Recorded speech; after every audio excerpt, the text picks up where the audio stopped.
अपने चरम पर है। साथ ही बीजेपी और कांग्रेस का एक दूसरे पर पलटवार का दौर भी जारी है। इसी बीच पूर्व मंत्री जीतू पटवारी ने मुख्यमंत्री के कोरोना संक्रमण होने पर आरोप लगाया है कि बीजेपी ने लगातार इस दौरान भी आयोजन और मीटिंग का दौरा जारी रखा है। साथ ही सिर्फ बातों से प्रदेश के लोगों को समझाया गया है। पटवारी ने कहा कि इंदौर में कोरोना काल में भी लगातार रैलियां बैठक की गई है। बीजेपी ने कोरोना वायरस फैलने में कोई कसर बाकी नहीं रखी और बीजेपी सरकार ने लोगों पर ही छोड़ दिया था कि जीना है तो जिए, मरना है तो मर जाओ। पटवारी ने बीजेपी सरकार पर निशाना साधते हुए कहा कि बीजेपी सरकार ने कोरोना संक्रमण को गंभीरता से नहीं लिया। हमें सोचना पड़ेगा कौन है इसका दोषी, यह प्रदेश को समझाना पड़ेगा और जल्द ही दोषी को जनता सबक भी सिखाएगी। पूर्व मंत्री जीतू पटवारी ने पीएम मोदी पर आरोप लगाते हुए कहा कि प्रधानमंत्री नरेंद्र मोदी ने भारत को पूरे विश्व में सबसे बड़ा बेरोजगार बनाने का काम किया है। साथ ही पटवारी ने अपने पुराने बयान को लेकर कहा कि जो नेता या विधायक देश के लोकतंत्र की हत्या करता है, वोटिंग के दिन सुबह 5 बजे एक कार्यकर्ता पोलिंग बूथ पर जाता है और वोटरों के घर जाकर हाथ जोड़कर उन्हें पार्टी को वोट डालने के लिए कहता है।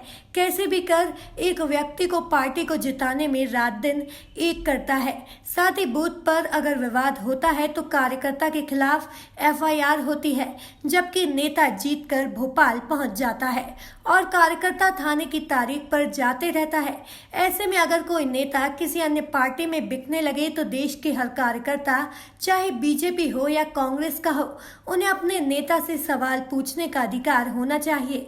साथ ही पटवारी ने कहा कि अगर कोई कार्यकर्ता बातों से मान जाए तो ठीक है, नहीं तो चंद्रशेखर बोस के अनुसार लोकतंत्र के दूसरे भी तरीके हैं जिन्हें समझाने के लिए उपयोग किया जा सकता है। लेकिन जो भी हो संविधान के अनुसार करेंगे। लेकिन इसमें गलत क्या है?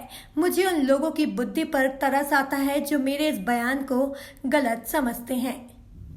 मैंने कहा कि जो लोग लोकतंत्र की हत्या करते हैं, एक 5 बजे कार्यकर्ता पोलिंग के दिन उठता है, एक एक घर वोटर के यहाँ जाता है, हाथ जोड़ता है, पैर छूता है, सच बोलता है, झूठ बोलता है, कैसे भी एक व्यक्ति को, एक पार्टी को जिताने का प्रयास करता है। बूथ पे झगड़ा हो जाए तो बूथ पे झगड़ा हो तो थाने में एफआईआर होती है, नेता जीत के भोपाल आ जाता है, पर वो कार्यकर्ता थाने की तारीखें जाता रहता है।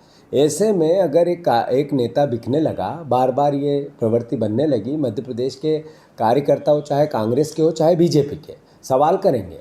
और जो लोग बातों से मान गए तो ठीक, नहीं तो फिर सुभाष चंद्र बोस के अनुसार लोकतंत्र के दूसरे भी तरीके हैं समझाने के। तो लोकतांत्रिक तरीके जितने भी उसको अपनाएंगे, अलोकतांत्रिक कुछ नहीं करेंगे, संविधान के अनुरूप करेंगे, असंवैधानिक कुछ नहीं करेंगे। तो इसमें गलत क्या है? और कोई लोग इसको भी सवाल खड़ा करते हैं, उनकी बुद्धि पे मुझे तरस आता है, उनकी बुद्धि पे तरस भी आता है। और चाहे तो मुझसे आमने सामने आके बात कर ले, मैं बात करने के लिए तैयार हूँ, सांसद हो या मंत्री हो या महामंत्री हो। पूरी भारतीय जनता पार्टी, वो चाहे देश में हो चाहे प्रदेश में हो, सत्ता की लोभी, सत्ता के पीछे हवस, सत्ता के पीछे भागने वाली उसकी हवस देश में सर चढ़ के बोल रही है।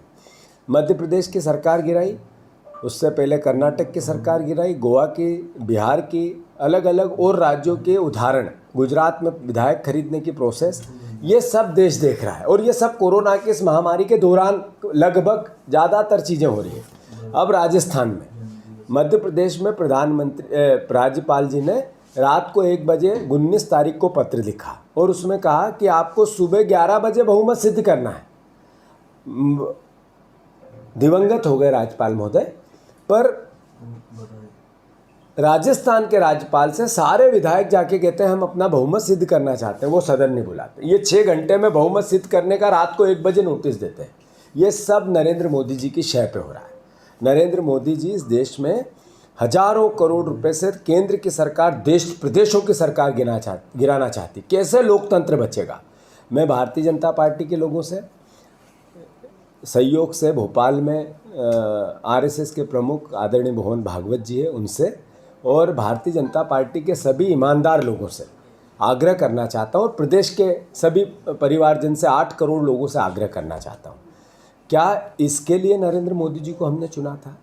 एक राष्ट्रीय स्वयंसेवक जो सुबह 5 बजे उठकर अपनी शाखा लगाता है, एक पाठ पढ़ाता है स्वच्छता का, शुचिता का, ये वो सुबह उठकर इस भावना को जगाने की कोशिश करता है कि सबसे पहले देश है। हमने ये जितना भी पढ़ा और समझा आरएसएस के लिए हमें समझ में आया।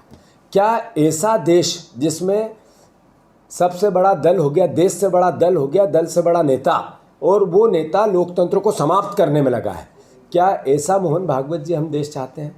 आपको भी संज्ञान में लेना चाहिए। कांग्रेस पार्टी या भारतीय जनता पार्टी का विचार नहीं है, ये विचार देश का विचार, ये विचार देश की जनता का विचार है। मैं मानता हूँ कि ऐसी पूरी परिस्थिति में लोकतंत्र खतरे में है। जनता जनार्दन जागे, इस लोकतंत्र की हत्या करने वालों को सबक सिखाए। इतना बड़ा बहुमत देश को, नरेंद्र मोदी को इसलिए नहीं दिया कि आप विश्व में सबसे बड़ा बेरोजगार देश भारतवर्ष को बना दो।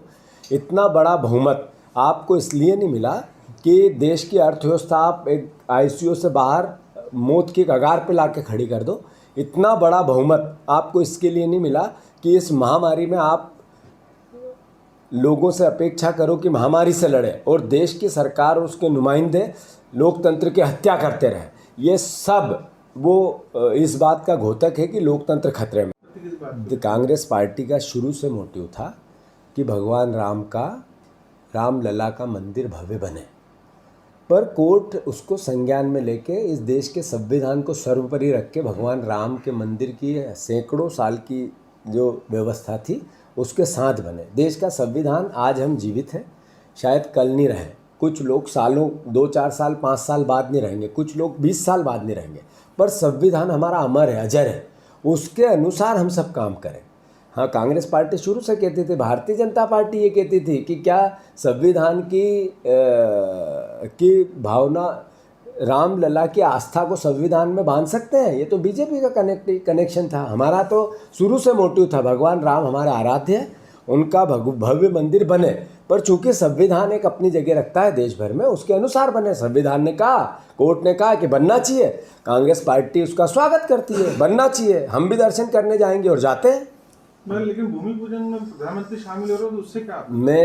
मेरा मानना है कि राष्ट्रपति सर्वोच्च संस्था के मुखिया होते हैं, देश के मुखिया होते हैं। अगर वो भी जाते तो ज़्यादा अच्छा था, बजाय मैं कोई भी जा सकता है, इसका विरोध नहीं है किसी बात का। प्रधानमंत्री जा सकते हैं, मुख्यमंत्री जा सकते हैं, राष्ट्रपति जा सकते हैं, राज्यपाल जा सकते हैं, देश का आम नागरिक जा सकता है, जाना चाहिए। भगवान राम वहाँ है, जो कोविड में जा सकते हैं वहाँ जाए, नहीं तो यहाँ से भी आराधना करें। भगवान राम हमारे आराध्य, उनका आदर्श जीवन भारत को नहीं पूरे विश्व को एक नई दिशा देता है, वो मानते हैं। और भगवान राम को के पूरे जीवन शैली को मैं भी जीता हूँ, कांग्रेस पार्टी जीती है। इंदौर से सरफराज खान की रिपोर्ट।